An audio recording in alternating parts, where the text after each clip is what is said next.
Des pays qui ressemblent à des prisons à ciel ouvert. Vous êtes libre mais prisonnier. Il y a des administrations qui ressemblent à des prisons.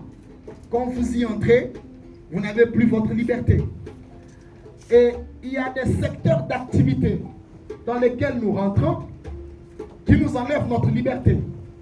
Et voilà comment je me rends compte que la première prison dans laquelle les humains aujourd'hui sont confisqués, c'est la prison d'opinion.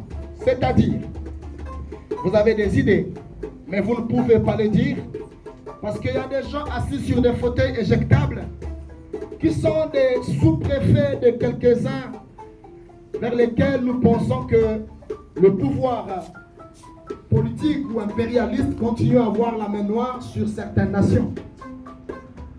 Nous avons aujourd'hui remarqué, et moi en tant qu'auteur, je me suis rendu compte qu'il y a plein de gens qui ont des idées mais qui murmurent dans leur chambre parce qu'ils ne peuvent pas être devant une caméra et dire ce qu'ils pensent. Et quand bien même ils devraient dire ce qu'ils pensent, la caméra ou la télévision doit couper sur mesure parce que ça n'arrange pas ceux qui vont suivre. Alors on se rend compte que le monde est devenu une véritable prison, une prison à ciel ouvert. Mais n'oubliez pas, messieurs, madame, que votre opinion, c'est la marque de votre existence. Si vous n'êtes pas en mesure de dire ce que vous pensez, ce n'est pas dans une tombe que vous allez le dire. Et les morts n'ont pas besoin de ce que vous connaissez en tant que vivants, parce qu'ils ont leur vie à eux. Mais nous, les vivants, nous avons notre vie à nous. Et cela doit être marqué par une véritable position, une prise de position que moi j'appelle refuser de vivre avec des idées préconçues. La liberté coule dans mes veines. Et même la prison ne peut jamais me rendre prisonnier.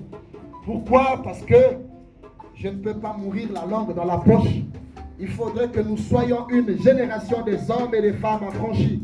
Et je suis content de présenter ce livre sur une terre des hommes affranchis. La Guinée est un pays affranchi des opinions préconçues.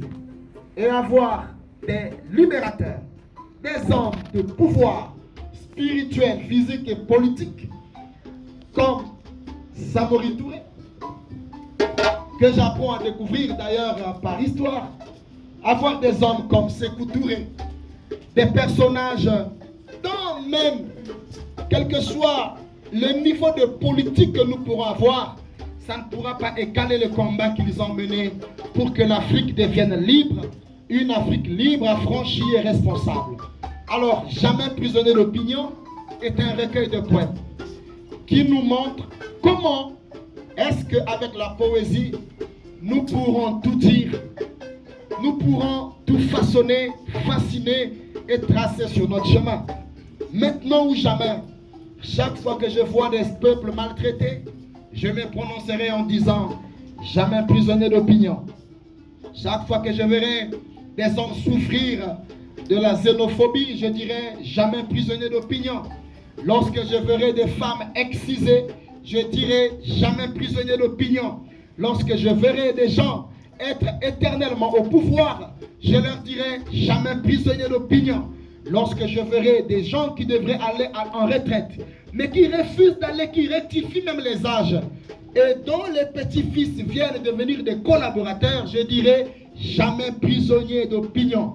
Quand j'irai voir les hôpitaux ressembler à des mouroirs dans des pays aussi riches comme les nôtres, où nous scandons la richesse avec des peuples très pauvres, je dirai toujours jamais prisonnier d'opinion. Et c'est donc un mot que je prête à tous les amoureux de la liberté. Un mot que je prête à tous les journalistes. Un mot que je prête à tous les activistes. Un mot que je prête à toutes et à tous ceux qui sont dans cette salle. Et qu'à partir d'ici, nous changeons notre langage en disant nous n'accepterons plus jamais de nous taire, parce que nous faire taire, c'est refuser de marquer notre existence sur la terre. Et donc, messieurs, madame, c'est avec ces mots que je puis vous dire que c'est une invitation à libérer la parole. Vous savez pourquoi?